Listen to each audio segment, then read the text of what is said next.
Okay, I'm just gonna wait a couple more minutes before I get started. Can someone just speak up and let me know that they can see my screen? Yes, we can. Great, thanks.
Okay, I can see people are starting to join. I think I'm gonna get started just so that everyone's not left waiting until 7:30. The plan for today is to go through acute coronary syndrome and just briefly go over kind of the antithrombotics and anticoagulation and when to use what for like DVTs and stuff. In terms of syllabus, so you've got this list of drugs that should have been given in the syllabus, and in general, the syllabus kind of says this whole like you need to know the mechanism of action, common side effects, and common therapeutic indications. I'd say for high yield, particularly because it's getting quite close to exams, if you're feeling quite worried about knowing effects and stuff, in general, for a lot of these anticoagulants and antiplatelets, it's just knowing that people are at a point of being a bit more bleedy. So then at risk of kind of hemorrhage or just having prolonged bleeding if they're having a procedure such as venipuncture. So in uroscopy, just making sure that you check that someone's on kind of antiplatelets or anticoagulants before you proceed with venipuncture. In terms of side effects, if it is a counselling station like they did last year, we had a statin counselling station, you will get the BNF and just take your time to read through the station, read through the kind of general guidelines and pick up any kind of big red flag side effects and just screen for them. And so long as that you show that you're safe in terms of the prescribing of these things and you know the like major contraindications. So if someone's had kind of a previous major GI bleed, don't whack them on a anticoagulant. You'll be fine. But yeah, and in terms of examples, so long as you can name one, you'll be fine. They generally end in similar names, so it is helpful. So I'll move on. So acute coronary syndrome. So in terms of ACS, it's generally a spectrum, but knowing the kind of terminology of it is important. So you've got ACS is unstable angina, NSTEMI and STEMI, and stable angina isn't part of ACS, but it's kind of on the same spectrum of things. So stable angina is cardiac chest pain, so that like central crushing chest pain, worse on exertion, but they'll sit down or have some GTN and they'll be fine. The difference with unstable angina and STEMIs is that this pain might not just come on with exertion, it might just happen at rest and it won't get better by having rest or having some GTN. So that's when it's more of an emergency. And then in terms of kind of pathophysiology, it's to do with kind of buildup of atherosclerosis within the arteries. So there we go. Stable angina is not part of ACS. So stable angina, you're going to have that central crushing chest pain. It's that classic thing that will be in the vignette. It might radiate to the jaw and arm. It's worse on exertion. And the main thing to remember is that it relieves on GTN. So if you've got in your OSCE a station about chest pain, making sure you go through your Socrates, ask whether it's made better by anything. And if they've got kind of a past medical history of hypertension or angina, they tell you, just see if they have a spray. So you can ask, oh, do you have a spray that you take if you ever have chest pain? If they say no, move on. And on occasion in kind of MCQ land, they might describe it as, oh, the patient thought it was indigestion, but you need to make sure that you remember that if it's central chest, like chest pain, angina or MI should be one of your differentials that you're considering. And then in terms of associated symptoms, you could get diaphoresis, which is sweating and palpitations, and then unstable angina, it's new onset pain, it's getting worse. It's because you've got an occlusion of the artery and it's not going to get better with your sublingual nitrate or GTN spray. And the big difference is that with unstable angina and STEMIs, the ischemia is so bad and there is an occlusion wherever in the heart that there will be death of cardiac cells. So you're going to have a positive troponin in an NSTEMI or a STEMI, whereas in unstable angina, there isn't death of cells. So you're going to have a negative trop. So ECG changes with ACS. So there's no crazy easy way to remember kind of the findings, but in unstable angina, you're going to have ST depression and T wave inversion. So think of it as those are your early signs that there's some sort of ischemia. So in unstable angina and an non-ST elevation NMI, the ECG changes are broadly going to be the same. What's going to help you differentiate whether it's unstable angina or an NSTEMI is whether or not they've got a positive trop, because that's to do with death of cells. There's been a full occlusion, so they're gonna get there's sufficient occlusion that there's death of kind of myocytes, and then in a STEMI you've got complete occlusion of whatever artery, so there's going to be trop release, and you're going to see that classic ST elevation, and the territories will go over in a couple slides or the next slide. So this is how your ECG is attached. So remember, you've got your limb leads, so AVR, AVL, and then AVF, and then you've got leads 1, 2, 3, and you've got your chest leads, which quite nicely just go along the chest in order of 1 to 6. And then this is how they correspond. So in terms of the ECG changes, where you'll see the ST elevation depends kind of on which area of the heart has infarcted. So your anterior septal, if you can see my curve,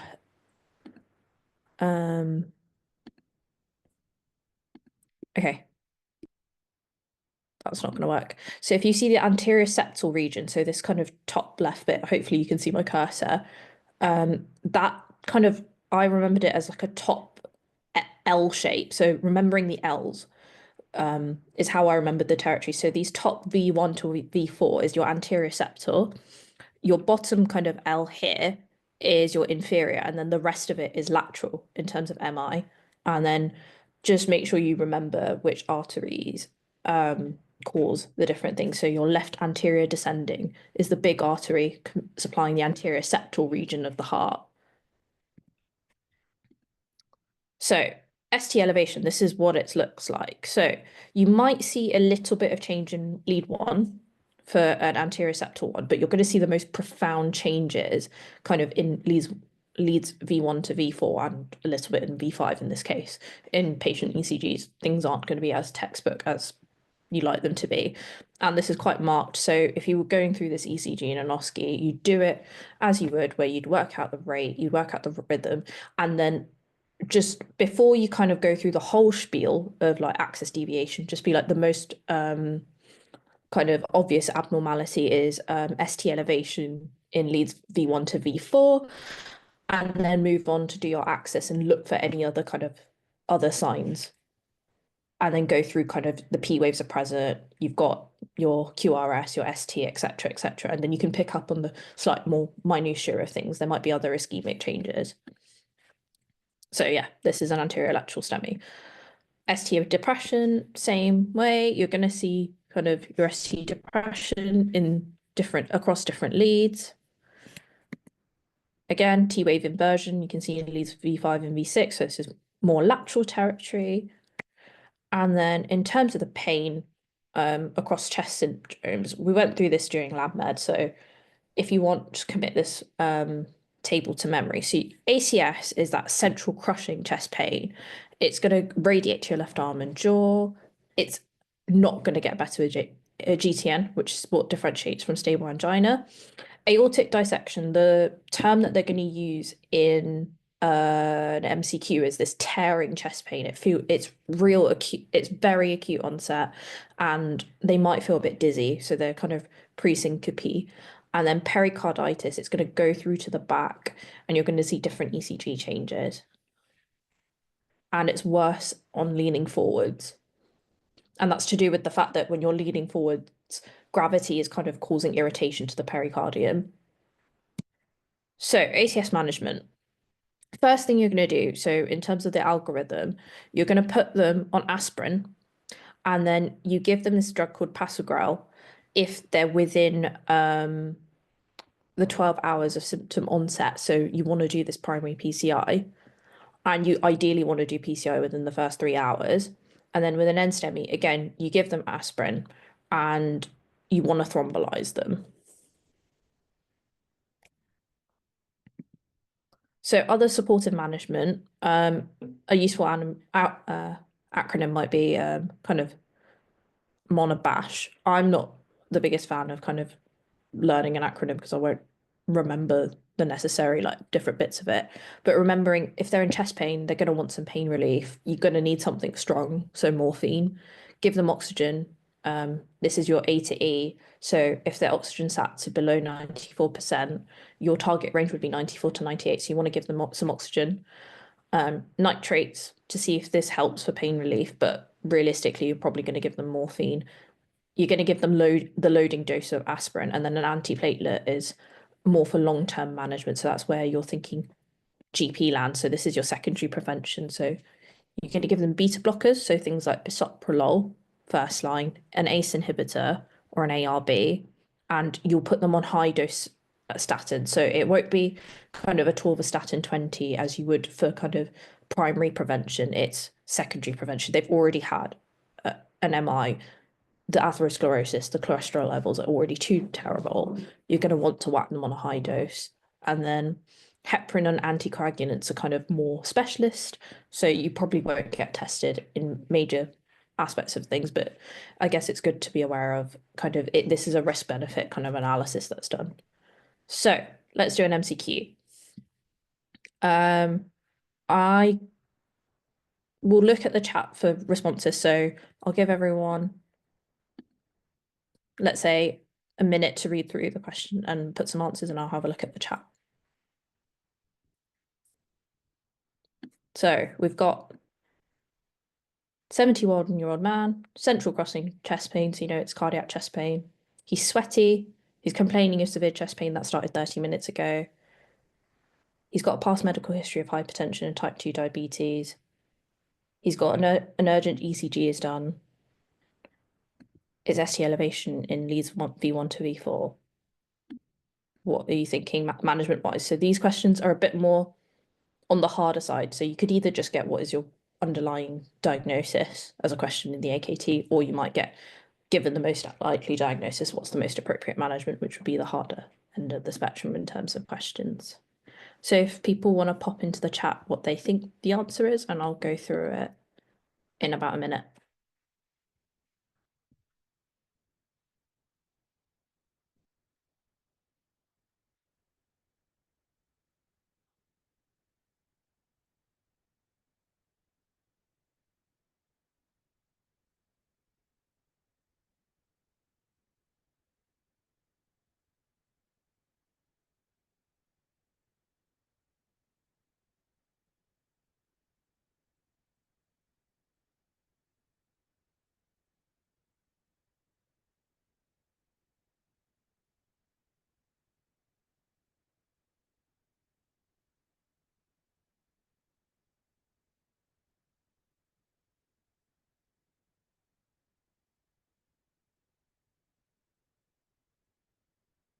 Okay, so have a look at the chat. Fine. So I've seen two answers that say E, and yeah, that's the right answer. So if anyone who was feeling shy, I just didn't want to write in the chat, that's fine. So A, arrange a cardiac monitor. So a cardiac monitor is only really done. So that's the Holter monitor that's used for atrial fibrillation. So it's not really relevant. So your ECG's shown ST elevation in leads V1 to V4. And as I went through earlier, that's an anterior lateral STEMI in likely the left anterior descending artery. The kind of trick in this question is that although the pain started 30 minutes ago, you're in the local community hospital. So just remembering that it's what setting you're in and what you will have access to vary. So not all kind of DGHs or small hospitals are going to have access to PCI immediately. They would have to kind of ambulance them to a local PCI centre. So central crushing chest pain 30 minutes ago. So if this was a tertiary care centre, your management's going to be slightly different. In terms of the ECG, so as I said, it's an anterior lateral STEMI. The issue is within the window, they're going to be outside the 3-hour ideal window of PCI. So you're going to have to do fibrinolysis. And it says in the question that a loading dose of antiplatelets was given. So that's your aspirin 300 milligrams. So that's why fibrinolysis is the answer. The reason you don't arrange the ambulance transfer to the tertiary care centre is the time window. So you want to do it within the first 120 minutes. If it's beyond 120 minutes, you want to fibrinolyse, and then it would be kind of a cost benefit analysis of whether PCI is sort of done, and it would probably be done, or they'd arrange kind of other secondary management. Prasugrel is given kind of during a PCI, so that's not appropriate.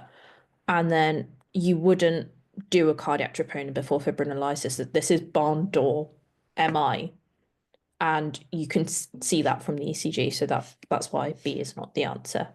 Hopefully that clears things up, and I'm going to quickly move on to venous versus arterial thrombosis. So slight difference in terms of what you use for which thing. So in terms of arterial clots, this is where you think about, I find it somewhat easier to think of it in terms of your clotting cascade. So you've got lots of platelets in your arterial clots. It's going to be high flow, and if you're going to get a clot, it's because you've triggered the clotting cascade from injury to the vessel. So that's where your platelets come into things. So you're going to use things like antithrombotics. So antithrombotics target the platelets from kind of causing thrombosis. Venous clots form because they're stasis. It's because you've got all your clotting factors in the blood. They're sitting there, and the stasis of the blood triggers the clotting cascade to generate a thrombus. So in general, yes, it's all the clotting cascade, but it just depends in which end of cascade you're looking at. So arterial clots, it's because the fast high blood flow in hypertension causes injury to the vessels, and that's what causes kind of activation of platelets. And then you're trying to stop that from happening by giving an antithrombotic such as aspirin, clopidogrel, etc. Whereas anticoagulants stop the stasis from progressing into forming a clot. So that's where you're using your DOACs, your warfarin, and your heparins. And this is just another kind of thought of which things are used for what. So you're using your anticoagulants for atrial fibrillation because in atrial fibrillation, your atria are contracting so hard that you've kind of got blood stuck.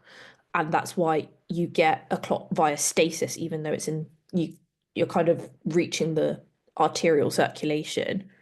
Whereas in antiplatelets, it's to do with kind of you're using that more in MI land where the clots are forming because you've got the hypertension, you've got all the other risk factors that are causing platelet activation. So this is just another way to think about it. So nitrates. These work by reducing afterload on the heart and reduce the myocardial oxygen demand. So in ischemic situations, when you've got vessels that are so kind of clotty and constricted in terms of how much blood can literally pass through because there's atherosclerosis, by reducing the preload, you're going to reduce the demand the oxygen demand of the heart and essentially allow for the fact that there's less blood flow effectively supplying the myocardium. So you're not actually treating the problem, you're just kind of almost treating the symptom.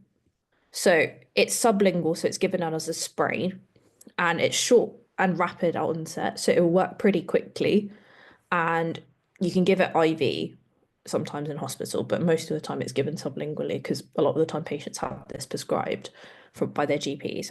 You've got isosorbide monohydrate, which is a tablet, and it's given as long-term prophylaxis, and it's for tachyprophylaxis.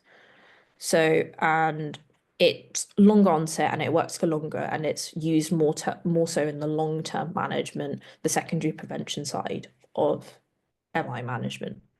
So, moving on to thrombosis now. So, you've got fibrinolytics and thrombolytics.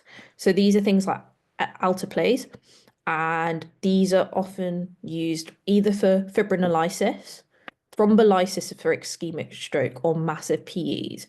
So, for the most part, they're used in the arterial circulation because they're effectively clot busting. And then in a massive PE, the clot's causing so many problems and there's hemodynamic compromise that you just want to get rid of the clot at this point. Trying to stop the clot forming isn't going to do enough. So anticoagulants. So the choice of anticoagulants has kind of moved historically from things like heparin to now warfarin to DOACs. So DOACs are more so now kind of the first line drugs because they don't need monitoring. The patients aren't going to need regular blood tests, and that's mainly the reason why they're used. The main contraindication is when there's renal impairment. The issue with warfarin, as I just said, is that it needs monitoring and it acts on vitamin K and it's quite potent. Both DOACs and warfarin are given orally, heparin given subcut or IV. The only instance kind of patient-wise that you'll always see them kind of whacked on heparin first is pregnancy. That's kind of what you need to know. And then you can look at which things kind of work in terms of acting on terms of reversal. So you can't really reverse a DOAC. You can with warfarin, so you give them Vit-K. And yeah. So mechanisms of action, I would not say it's worth your time learning the whole clotting cascade. You're unlikely to have to remember the clotting cascade for any bit of kind of fourth year. It's helpful, but it's not necessary. So warfarin, just remember that it acts on multiple aspects of the clotting cascade. It's why it's quite potent. It's why you look at INR and you do a lot of monitoring. Apixaban kind of acts, and so the DOACs kind of act on this main kind of the final common pathway, you could say, of the intrinsic and extrinsic pathways. So that's factor 10. Heparin, again, acts on factor 10 and thrombin. So it's the last bits of the cascade.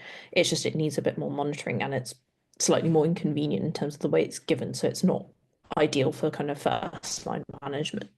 And then direct thrombin inhibitors are more so used kind of further down the line.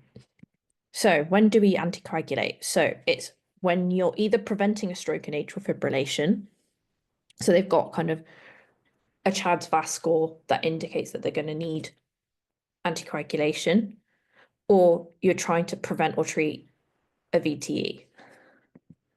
So, as I mentioned, the CHA2DS2-VASc score. So in a non-valvular AF, so where AF isn't caused necessarily by a valve defect, so it's paroxysmal, you work out the CHA2DS2-VASc score. So the different aspects of the CHA2DS2-VASc score you do need to know for fourth year. So C being congestive heart failure, H being hypertension, your age being over 75. So I remember that as being old. Try and remember that it's 75. Diabetes, previous stroke or TIA. You've got vascular disease, so that's kind of peripheral arterial disease, ischemic, idiopathic heart disease, or ischemic heart disease, sorry, that shouldn't be idiopathic. Your age being 65 to 74. That's why I kind of remembered this age thing is just kind of being old, and then female sex. So that's to do with the fact that estrogen is procoagulant. So it's if you've got a score more than 2 in a woman, whack them on anticoagulant, and more than 1 for men. And you this is also done on a kind of cost benefit analysis. So you try and also at the same time as calculating the CHA2DS2-VASc score. So if there's a bit of doubt, if it is just 2, you also calculate either the has bled or orbit scores, which you wouldn't need to remember the components of. But you need to be aware that these are scoring systems for anticoagulation, and you weigh it up on the risk. So if the risk of kind of hemorrhaging is so high because their orbit score is high, you wouldn't necessarily always consider anticoagulating. But for the most part in MCQs, if the CHA2DS2-VASc score is 2 and they've not mentioned an orbit score, you're probably going to anticoagulate. So DVT investigation. So this is a slightly horrible diagram, but it's probably the best summary visually. At least I'm a visual learner, so this helped a little bit. But you for 4th year purposes, I'd say the main bits of focus on learning is the first sort of limb. So if you've got a suspected DVT, so this is someone coming in with a swollen leg, it's painful on calf squeeze. The vignette will say something about them traveling. You're going to calculate the Wells score to calculate the probability that it is a DVT that's occurred. So to kind of summarize whether it's a DVT or not, you calculate the Wells score. If it's more than 2, it's likely to be a DVT. So the DVT Wells score is just essentially different risk factors for a DVT. So they've got underlying malignancy, they've been immobilized. So either they've been paralyzed or in past mobilization, they've been bedridden because they've been in hospital for so long, they've had surgery, and then kind of the presenting signs of a DVT. So the leg's swollen, there's calf swelling more than 3 centimeters, there's pitting edema, there's contralateral superficial veins, or they've had a previous DVT. So all of the risk factors and kind of the presenting signs form the Wells score. If the DVT is likely, you want to check that there is a clot there. So you do a proximal leg vein ultrasound scan within 4 hours. A lot of the time, this is done kind of at the bedside within ED. And if the Wells score is less than 1, you do a D-dimer, and you do that within 4 hours as well. Or you can give them interim anticoagulation, but realistically, in a question, say that you're going to do a D-dimer first. If the D-dimer is positive, that's when you think about anticoagulating. If you're doing the proximal leg vein ultrasound scan, so this is where just be careful when you're reading the question. So what is the next step in what should you prescribe to manage this patient would be start interim anticoagulation. But what is the next step in management? It'd be the proximal leg vein ultrasound scan, if that makes sense. PE very much so is quite similar in terms of the algorithm. You still use the Wells score, but for a PE, remember it's kind of, for DVT, remember it is a rule of 2. So like the smaller number is a less severe thing, whereas a PE is quite catastrophic. They've got breathlessness from the clot. There's a bit of lung that is at risk of dying. So rule of 4, so 4s and 2s. So if it's a Wells score more than 4, the PE again is likely. And you can, for both kind of a PE and a DVT, you'll do a scan to confirm it, but you'll start them on some anticoagulation while waiting to do the scan. So in terms of investigating, you do a CTPA. So that's a CT pulmonary angiogram. So that's a CT scan, so loads of X-rays, and then they're given contrast to see which bit of the lung's got the kind of block. So it's very much in the same way that you do an angiogram for an MI, or you do kind of an angiogram for a stroke. It's to see where the block is, and the contrast would stop at the point of where there's a blockage. If the Wells score is less than 4, P is unlikely, and you do a D-dimer again. So if the thing is unlikely, they do a D-dimer. If the thing is likely, they do a scan. And in the meantime, you whack them on some anticoagulation. So here's the management. So if there's hemodynamic instability, so there's shock, there's signs that they're immediately dying, you will probably do thrombolysis. So that was the slide earlier where I talked about that you use thrombolysis for a major PE where there's hemodynamic compromise. They're at risk of death because there's this clot there. There's no time to really investigate what's going on. If if the patient's stable but they've got kind of breathlessness, their obs aren't catastrophic, you'd first line use a DOAC and then second line use low molecular weight or heparin.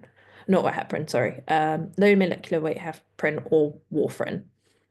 Um, and then in terms of the duration of therapy, this is something that they love testing in fourth year, is if it's provoked, so you know there's a cause, you can reliably kind of like treat the cause. You know what's triggered this. You do it for a shorter duration of time. And I remember I found this really confusing.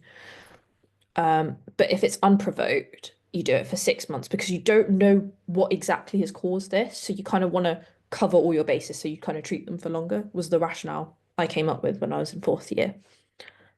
Um, okay, moving on. So ischemic stroke and TIA.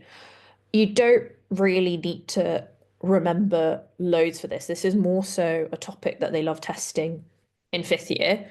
The main thing to remember is that the vignette will say something about a sudden loss of some sort of neurological function. So it will probably be they've got kind of weakness on one side, it's come on rapidly, there's probably some visual signs. It all sounds very neury.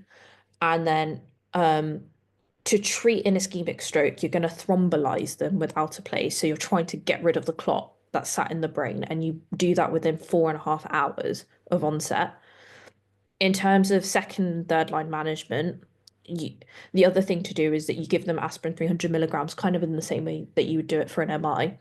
And long-term management wise, if it's a big clot, you can literally manually extract the clot with mechanical thrombectomy. For a TIA, you give them aspirin 300 milligrams acutely. And then for secondary prevention, you give them clopidogrel long term. So there'll be a duration of time that they will probably take aspirin and clopidogrel, but long term, for a while, they'll be on clopidogrel. And then in terms of long term management, it's clopidogrel again. So it's not too bad to remember. So I've got two more MCQs. So again, I'll give, I think, because we're doing okay for time, I'll give 2 minutes for everyone to read through and then I'll go through the answer. And feel free to pop the answer in the chat, but if you don't want to, I don't mind. Sorry, I'll just go back to the other question.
Okay, cool. If someone can either kind of send a reaction that they're happy for me to go through the answer, otherwise I can wait a minute or two.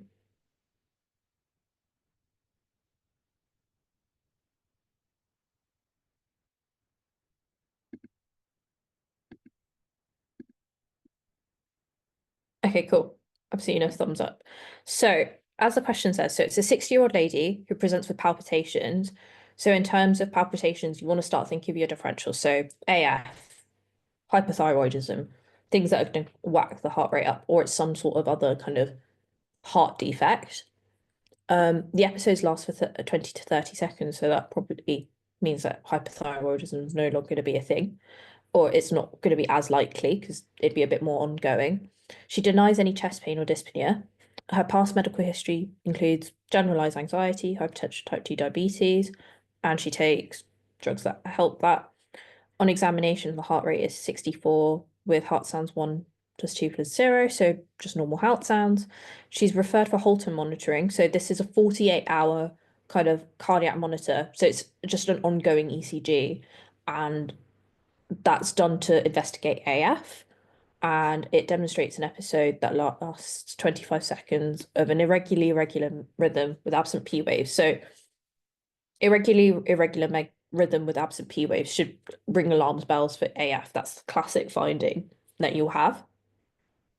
So given the most likely diagnosis, so that's AF, what medication should be initiated? So this is a classic kind of vignette for paroxysmal AF. So you're going to put them on a DOAC, and the only one of these that is in the question that is a DOAC is apixaban. Aspirin is an antiplatelet, as is clopidogrel.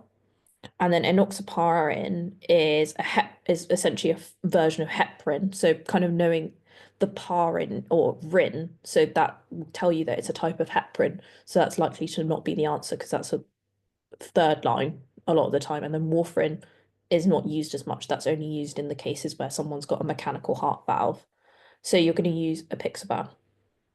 So I think that question is relatively straightforward in terms of the options. So warfarin would be kind of second line for anticoagulation. So in terms of anticoagulation, the only three options are apixaban, enoxaparin, and warfarin, but the only one of those that is a DOAC is apixaban because she wouldn't need as much monitoring on it.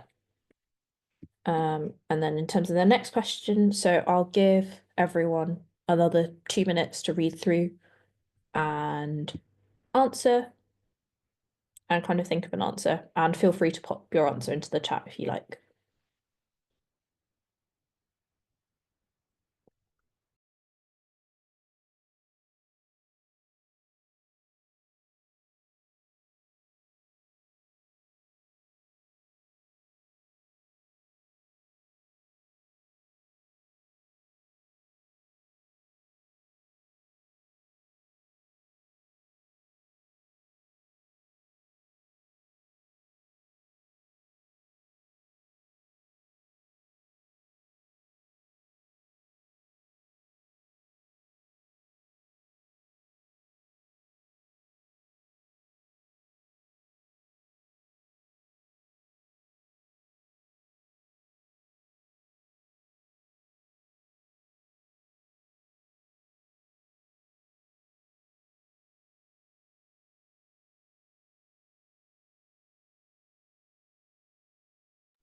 Sorry, has the slide not changed?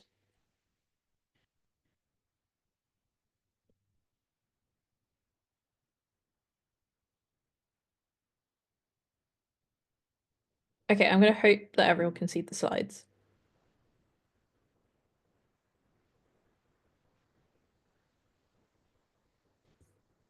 Okay, cool.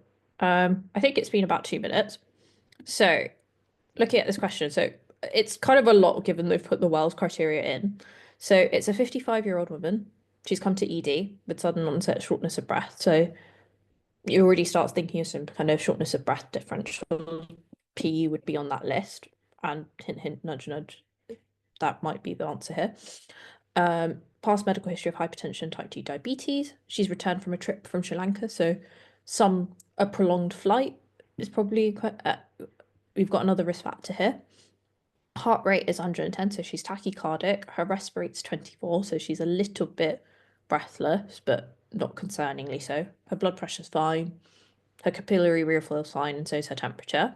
On examination, her leg is edematous and hot, associated with calf tenderness. An ECG is performed and that displays sinus tachy. So a lot of questions you might have seen already on past med. The most common finding with a PE is sinus tachycardia. So the 2-level Wells test. So if we quickly kind of think of the Wells score, so she's already hit 3 because she's kind of got the classic signs of a DVT. She's tachycardic, so she's already got 4.5, and she's been immobilized for more than three. She hasn't been immobilized for more than 3 days. And she's not kind of got any of the other things, but she's got some sign that she's been immobilized for a little bit of time. So that kind of gives you a hint that this is probably likely to be a DVT precipitating a PE. There's no signs of hemoptysis. She's not coughed up any blood, and there's no history that she's got malignancy. So her Wells score is already 4.5. So you know that you'd want to arrange an urgent CTPA. So that would be the answer in this case. And in the meantime, you could commence a DOAC, but the most important thing to do is arrange the CTPA.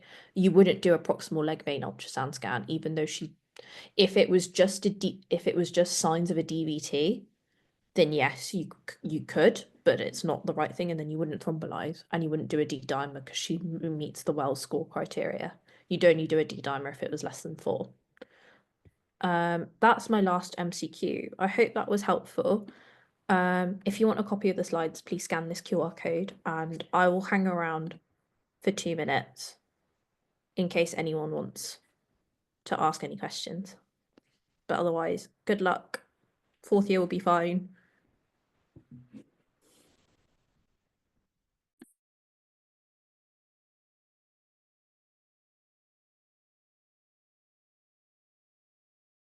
In terms of yesterday's slides, I can have a look. I think there might be a slight delay in terms of distributing, but yeah, I'll send a text to whoever to make sure that's been kind of followed up.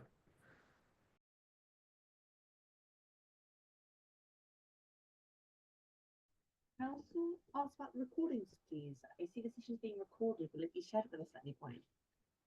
I think the plan is to kind of share these within a bank. I'm hoping it's done before your week of revision, but I'll be honest, I don't really control the distributing of the recordings. I think there might be some issues with getting it onto the Google Drive because I've seen not all of them have managed to get uploaded. But yeah, it started auto recording, so I'm hoping they will be distributed. Is there any chance that it could be done before that week? So, for example, I missed yesterday's session and I prefer to watch it earlier than that week before. Yeah, of course. I will ask about that, and hopefully you guys can get an email about it. But yeah, the slides will definitely get sent out. Great, thanks so much.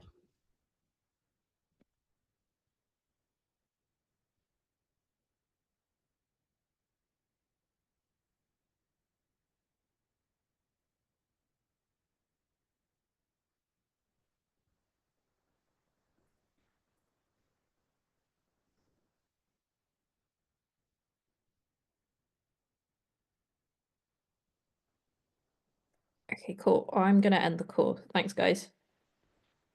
I'll just double check. Is anyone hanging around to ask any questions? Because I will stay on the call otherwise.